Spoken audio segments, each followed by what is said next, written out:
하나님 앞에 감사드립니다. 오늘 이렇게 5월 둘째 주 어버이 주일에 여러분들이 다 성전에 나와서 하나님을 예배하고 또 말씀을 통해서 큰 은혜가 되기를 주님의 이름으로 축원합니다. 가정에서 어버이를 모시고 있는 성도들은 지금까지도 수고 많이 하셨지만 앞으로도 기쁨으로 그리고 감사함으로 효성을 다하시기를 부탁드리겠습니다. 어버이가 천국에 가신 분들은 그 부모님의 은혜를 기억하면서 하나님 앞에 감사드리고 그 부모가 남겨주신 신앙을 유산으로 이어받아서 부모 되기 위한 노력을 더 잘 감당하시기를 다시 한번 축복합니다. 오늘 이 어버이 주일을 맞이해서 우리에게 익숙한 본문 누가복음 15장 말씀에서 잃은 아들을 되찾은 아버지의 사랑을 되새겨보고자 합니다. 아버지에게서 자기 몫의 유산을 빼앗듯이 챙겨가지고 먼 나라로 가버린 아들을 우리는 탕자라고 부릅니다. 아버지에 대한 사랑도 감사도 존경도 없이 자기 권리만을 주장하며 등을 돌려버린 못된 아들입니다. 아들은 아버지의 교훈이나 돌봄의 틀을 벗어나고 싶었습니다. 그래서 자기 마음대로 우상 문화가 판치는 세속에 활락이 있는 곳에서 아무런 간섭도 받지 않은 채 자기 인생을 즐기기 원했던 것입니다. 이것은 마치 저 이스라엘 백성들이 틈만 나면 애굽으로 돌아가려 했던 욕망의 심정과 일치합니다. 이 아들도 욕망이라고 하는 이름의 먼 나라로 떠나버렸습니다. 그런데 이 바보 같은 아버지는 자나깨나 그 못된 아들을 기다리고 그리워하고 있습니다. 아니, 아들이 그 하나뿐이라면 그럴 법도 하겠지만 집에는 아버지 말씀을 잘 따르는 큰아들 장자가 있습니다. 못된 자식 하나 잃어버렸다고 여기면 될 것 아니겠습니까? 하지만 그 아버지는 그 탕자를 사랑해서 언제쯤 돌아올까 되뇌이면서 먼 길목을 바라보고 있습니다. 누구보다도 그 부모는 그 못된 아들, 집을 뛰쳐나간 그 아들을 잘 알고 있습니다. 적은 돈을 가지고 나가서 소식조차 끄는 아들인데 그가 돌아올 것을 어떻게든 또 돌아올 것을 알았단 말입니까? 그렇습니다. 어린 자녀가 자라면서 하는 짓들을 모르는 부모는 없습니다. 심부름 가기 싫으면 배가 아프다는 핑계를 댑니다. 용돈이 궁하면 학교에 내야 할 돈이 있다고 거짓말을 합니다. 이성 친구를 사귀면서 나는 오늘 밤늦게까지 도서관에서 공부하다고 돌아온다고 둘러대는 자녀들의 핑계를 부모는 다 알고 있습니다. 일일이 들춰내지 않고 그럴 때가 되었구나 하면서 마음으로 웃음을 짓는 이 바보 아버지, 바보 어머니가 있습니다. 지금 탕자의 아버지는 아들이 지금쯤은 돌아올 줄 알고 길목에 서성거리며 그 아들을 기다리고 있습니다. 그 아이가 무슨 세상 경험이 있나 아니면 사람을 사귀어본 그런 안목이 있나 오직 부모의 슬하에서 부모님의 그 배려 속에서 자라던 그 아들이 큰 돈을 가지고 애굽이라고 하는 세상으로 나가 보아야 결과는 뻔한 겁니다. 처음에는 친구가 생겨서 돈 쓰는 재미로 세상 욕망에 빠집니다. 자기 나름대로 또 투기도 하겠지만 돈이 떨어지면 어떻게 될까요? 친구들에게 버림받고 그 친한 친구들도 다 손을 털고 등을 돌리고 떠나게 될 것이 뻔합니다. 사실 오늘 말씀에도 보면 그 아들이 그렇게 되었습니다.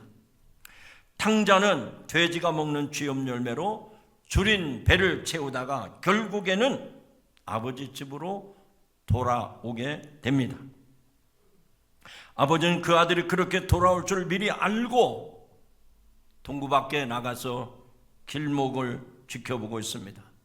그러나 그의 발걸음이 보이지 않습니다. 집에 돌아와서도 잠자리에 눕지 못하고 대문을 열어놓고 먼 발치에 아들이 오는가 내다보고 있습니다. 찬송가 527장 가사에 이런 찬송이 나옵니다. 밤마다 문 열어놓고 마음 졸이시며 나간 자식 돌아오기만 밤새 기다리신다오. 밤마다 문 열어놓고 마음 졸이시며 나간 자식 돌아오기만 밤새 기다리신다오. 오늘 이 본문에는 집을 나간 아들이 돌아오고 그 자식을 기다리던 아버지가 극적으로 만나는 장면이 오늘 본문의 말씀입니다. 여기 20절에 보면 이에 일어나서 지금 아들이 돌아오는 겁니다. 그래서 아버지가 일어나서 아버지께로 돌아가니라. 아직도 거리가 먼데 아버지가 그를 보고 측은히 여겨 달려가 목을 안고 입을 맞추니 라고 말씀을 합니다. 배신하고 애굽으로 떠난 백성을 기다리는 하나님의 모습이 바로 이 아버지의 모습 속에서도 그대로 묘사되고 있습니다. 그런데 그 아버지의 기쁨과는 달리 그 형은 동생이 돌아온 것을 별로 반갑지가 않습니다. 그것보다는 돌아오는 동생에게 대하는 아버지의 모습을 보고 이 형은 아버지에게 화풀이를 하고 있습니다. 아버지의 재산을 탕진해 버린 못된 아우에게 잔치까지 베풀어 주는 것은 마땅치 않은 일이라 주장하면서 아버지에게 대듭니다. 점잖게 표현하면 항의를 하는 거예요. 아버지 그럴 수 있습니까? 아버지 집 나간 자식한테 그렇게까지 호사를 베풀어 줘야 됩니까? 그러면서 핏발을 세우면서 눈을 크게 뜨고 아버지한테 대듭니다. 여러분, 우리도 가정 안에서 형제지간에 분란이 있을 수 있고 또 불협화음이 있을 수 있습니다. 그때 보면 그럴 수 있겠구나. 당연히 화가 나고 당연히 기분 나쁠 수가 있겠구나 생각이 듭니다. 그러나 율법의 말씀에 의하면 탕자는 내쫓기거나 그에 상응하는 벌을 받아야 됩니다. 여러분, 이 공직사회에서 잘 쓰는 용어가 있습니다. 그건 신상필벌이라고 하는 말입니다. 상을 줄 만한 사람에게 반드시 상을 주고 벌을 받아야 할 사람에게는 꼭 벌을 내려야 한다는 뜻으로 상과 벌을 분명히 하자는 그런 주장입니다. 여기 지금 형의 주장이 그런 거예요. 아니, 동생이 잘했다면 아버지가 상을 줘야죠. 잔치 베푸는 거 당연하죠. 좋은 옷 가락지 끼우는 것은 마땅한 일입니다. 그런데 아버지한테 허락도 받지 아니하고 재산을 탕진했는데 그 자식한테 무슨 잔치입니까? 무슨 가락지입니까? 어디라고 여기 집에다가 발을 디디게 합니까? 그러면서 형은 동생에게 화풀이를 하는 게 아니라 아버지에게 대들고 있습니다. 하나님의 심판 기준이 오직 신상필벌이라면 주님의 잔치에 참여할 사람은 이 세상에 한 사람도 없습니다. 이때 이 아버지가 하신 말씀을 들어보십시오. 이 내 동생은 죽었다가 살아났으며 내가 잃었다가 얻었기로 우리가 즐거워하고 기뻐하는 것이 마땅하니라. 할렐루야. 여러분, 아버지의 입장에서는 잔치 베푸는 것이 마땅한 일이고 기쁜 일이기 때문에 해야 된다는 얘기입니다. 여러분, 여러분의 가정에는 형제가 얼마나 됩니까? 집집마다 형제 자매가 많을 수도 있고 아주 단촐한 집안도 있습니다. 그 형제가 많든 적든 하나님께서는 형제 자매에게 없는 것을 아무리 눈 씻고 찾아봐도 그 형제들에게 없는 그 독특한 것을 부모에게는 허락해 주셨습니다. 그것은 부모의 특별한 사랑의 마음, 긍휼의 마음을 부모님에게 허락하셨다는 겁니다. 이 긍휼이라고 하는 것은 마음으로 가볍게 여겨 도움을 베풀어 준다. 이것이 긍휼의 사전적인 의미입니다. 이는 예수님께서 육신이 아픈 사람을 보시고 불쌍히 여기셨을 때 사용한 말이 바로 긍휼히 여겼다는 얘기입니다. 불쌍히 여기시되 괴로워하지 말라, 이렇게 말씀을 하시며 모든 병자들을 치유하셨습니다. 저는 이 말씀에 의지해서 이 자리에 계신 여러분들이 사람에게 위로받으려고 하지 마시고, 뭐 남편이나 아내나 뭐 부모나 자식한테 위로받으려고 하지 마시고 하나님의 긍휼히 여기심을 받는 성도가 되기를 주님의 이름으로 축원합니다. 대답을 안 하시는 거 보니까 나는 하나님의 긍휼 따위는 필요 없습니다, 그런 겁니까? 그렇지 않습니다. 이미 긍휼을 받으셨고요, 앞으로도 여러분들은 하나님이 불쌍히 여기는 그런 성도가 되기를 주님의 이름으로 축원합니다. 지난 5월 8일이 무슨 날입니까? 어버이날이었습니다. 저는 그날 하루 시작을 아침 극동방송과 함께 시작했습니다. 그런데 방송 중에 한 분 나오셔서 간증을 하는 얘기가 있었습니다. 그분은 이지연 교수인데 그분이 극동방송에서 이른 아침에 간증을 하는 내용이었습니다. 그 이지연 교수는 23살 나이에 불의의 교통사고로 전신 화상을 입고 40번이 넘는 큰 수술을 견뎌냈습니다. 성형수술을 끝까지 견뎌내고 마지막에 미국으로 유학을 가서 공부를 마친 다음에 이화여자대학 자기의 모교의 교수가 된 사람입니다. 그런데 그분이 아침 방송에 나와서 간증을 하는 겁니다. 그녀는 고통스러운 시간 속에서 얼마나 많은 좌절과 낙심을 했겠습니까? 그래서 이 교수는 자기 어머니에게 그렇게 힘든 시간에 왜 나를 포기하지 않았습니까? 라고 어머니한테 물었더니 그 어머니는 이렇게 대답을 했습니다. 나는 너를 1000번이고 10,000번이고 포기할 수 없었단다. 내가 너를 대신할 수 있었다면 1000번이고 10,000번이고 대신했을 것이다 라고 말씀하더라는 겁니다. 여러분, 이 말 속에는 우리 형제들이 따라갈 수 없는, 우리 형제들이 흉내낼 수 없는 부모님만이 갖고 있는 긍휼함을 이 말씀 속에서 담아내고 있습니다. 긍휼이라는 말 속에는 그 긍휼이라고 하는 우리말 그 어원 속에 살펴보면 창자가 끊어진다라는 말이 긍휼이라고 하는 말 속에 포함되어 있어요. 한번 따라합시다. 창자가 끊어지는 아픔이 긍휼입니다. 이렇게만 들으면 그게 무슨 얘기인가 잘 이해가 안 되죠. 얼마나 고통이 심하면 창자가 끊어진다 하겠습니까? 창자의 순, 우리말은 이 몸속에 있는 장이 있잖아요. 이 장, 창자라고 그러잖아요. 그 장이 한문으로는 애를 씁니다. 애.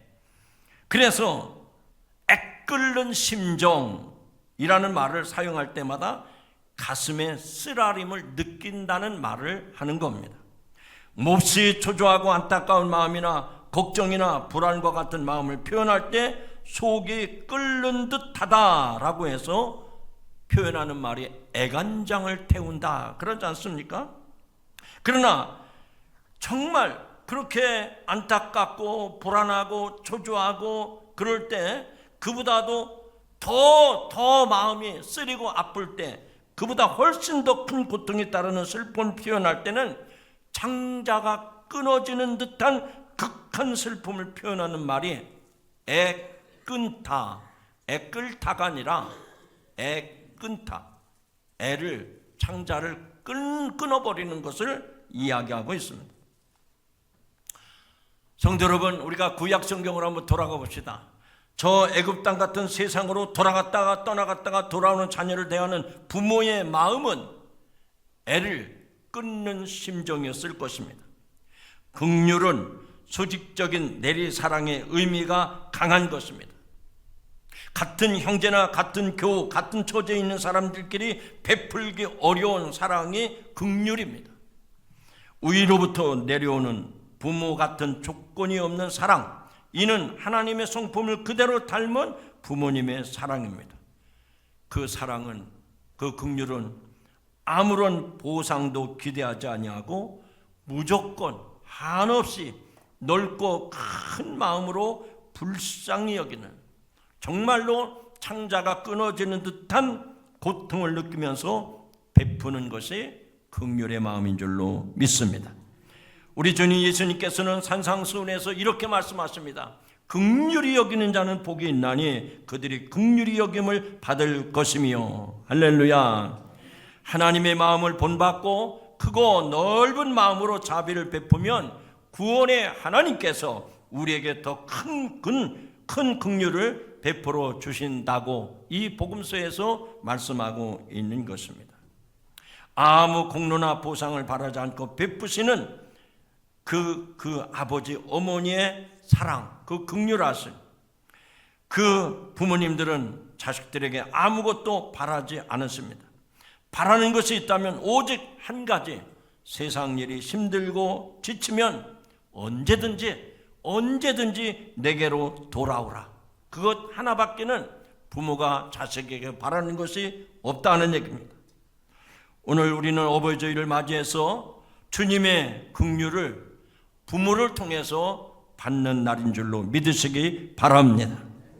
여러분이 느끼지 못하고 또 여러분이 그것을 경험하지 못했을 뿐이지, 우리의 부모님은 하나님의 사랑과 긍휼하심을 우리의 인생 속에서 여전히 우리와 이별하는 그날 그 순간까지 우리에게 베풀어 주시는 줄로 믿습니다. 그러나 자녀들은 이런저런 구실과 핑계와 이유로 부모님을 자꾸만 멀리하려고 합니다.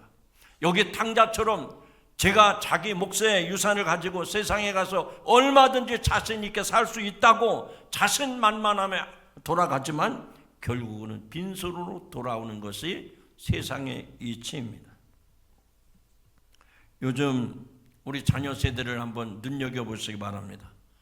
부모가 이야기하면 간섭하는 것으로 귀찮게 여깁니다. 같이 있고 싶어 하면 왜 피곤하게 그렇게 성가시게 하느냐고 이야기합니다. 취업이 되면 직장에 들어가서 바쁘다고 얘기합니다. 취업이 안 되면 직장 들어가야 되기 때문에 부모를 만날 수 없다고, 그래서 부모와 멀리하는 이들이 많습니다.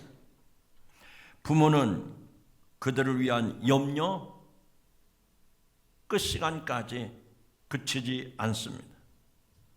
심지어는 그 부모는 자신들의 모든 삶을 희생하고 포기하면서까지 자녀들의 입을 것, 먹을 것, 그리고 건강에 살아갈 것을 자신은 누리지 못한다 하더라도 자녀들이 누리기를 바라는 것이 부모의 심정입니다. 오늘 이 집을 나간 탕자의 아버지는 처음부터 그런 마음으로 동구 밖에 나와서 길목을 지키고 있었던 겁니다. 아들의 모습이 보이지 않아도 집에 돌아와서도 문을 열어놓고 밤새도록 기다리시는 이 아버지의 긍휼함, 우리 하나님의 사랑이요 하나님의 긍휼하심임을 믿으시기 바랍니다. 제가 언젠가 서점에 갔다가 책을 한 권 좀 사봐야 되겠다. 그리고 이렇게 테이블 위에 책을 고르는데 제 손바닥만한 책이 눈에 들어왔어요.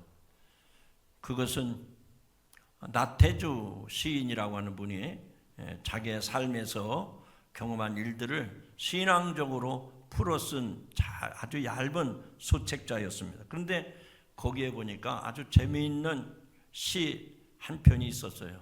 그것은 부모님을 기억하는, 어머님을 떠올리게 하는 밥상이라고 하는 시 한 편입니다. 제가 읽어볼 테니까 여러분이 마음에 눈을 감고 그 밥상을 통해서 어머님의 사랑 또 아버지의 사랑을 느껴보시기 바랍니다. 어머니의 밥상. 밥상 앞에 앉으면 나는 작은 아들이 된다. 나이도 상관없고 직책도 상관없고 이력도 상관없다. 고봉으로 담아놓은 사랑, 국물 위에 떠있는 그리움, 반찬 가득 버무린 정. 감히 고개 들 수 없어. 나는 그만 눈시울이 뜨거워진다. 세상 어느 밥상이 이 밥상보다 귀하랴. 이런 시입니다. 이 시는 누구나 한 번쯤 경험했을 어머님의 밥상 앞에서 느끼는 사랑과 죄송함, 그리고 이 어머니에 대한 그리움을 고스란히 담고 있습니다. 부모님의 사랑과 헌신, 무조건적인 돌봄을 우리는 어버이 주일을 맞이해서 헤아려 보아야 합니다. 어제도 오늘도 부모님은 우리를 바라보고 하시는 말씀이 너 얼마나 고생했니? 수고했다. 어서 오너라. 내가 너를 보고 싶었다. 내가 올 줄을 알고 있었다. 나는 너만 있으면 족하다. 이렇게 말씀하시는 어머니, 아버지. 그 얘기는 예수님의 모습 아닙니까? 언제든지 집을 나간 탕자가 돌아오기를 기다리셨던 아버지처럼, 우리 예수님처럼 지금도 세상에서 방황하고 세상에 치달아가는 우리들을 향해서 주님은 언제든지 저와 여러분이 돌아오기를 기다리고 또 기다리시는 줄로 믿습니다. 사랑하는 성도 여러분, 오늘도 이 말씀을 통해서 부모님의 사랑, 그것이 하나님의 사랑이었고 예수님의 사랑이었음을 기억하고 살아계시는 동안 부모에게 효를 다하고 그 부모님을 통해서 하나님의 사랑과 주님의 긍휼하심을 경험하는 저와 여러분이 되시기를 주님의 이름으로 축원합니다. 기도하시겠습니다. 어제나 오늘이나 한결같이 변함없이 우리를 돌보시고 우리를 품으시고 우리를 위해서 희생하신 부모님, 그 부모님은 하나님께서 허락해 주신 특별한 긍휼하심을 가지고 저희 자녀들을 일평생 뒷바라지하며 고생하며 헌신하셨습니다. 주님, 이 시간 간절히 기도하고 우리 부모님들을 위로하여 주시옵소서. 세상의 부귀영화가 아니라 하늘의 영원한 소망과 기쁨으로 저들을 축복해 주시옵소서. 그래서 우리들이 믿음으로 살아가고 믿음으로 부모에게 효를 다하는 모습을 보고 기쁨을 얻게 하시고 만족함을 얻게 하여 주시옵소서. 특별히 우리들이 살아있는 동안 부모에게 효를 다할 수 있게 하시고 또 부모 공경을 통해서 하나님의 긍휼하심과 주님의 놀라운 사랑을 깨닫는 기회들이 되게 하여 주시옵소서. 연하여 구하옵나니 하나님, 이 시간에도 이제 노년의 세월이 안타까워 이제 주님 나라를 바라보며 살아가는 우리 부모님들에게 기력을 회복시켜 주시옵시고 건강을 회복시켜 주시옵소서. 그래서 날마다 주님 예배하신 천국에 들어가는 그날 그 순간까지 하늘의 소망으로 가득하게 하시고 우리 자녀들이 믿음으로 살아가는 것을 바라보며 기뻐하며 즐거워할 수 있도록 우리 부모님들에게 은혜를 베풀어 주시옵소서. 우리가 주님의 말씀대로 부모 공경을 잘할 수 있도록 우리에게 은혜를 베풀어 주옵소서. 예수님의 이름으로 간절히 기도하옵나이다. 아멘.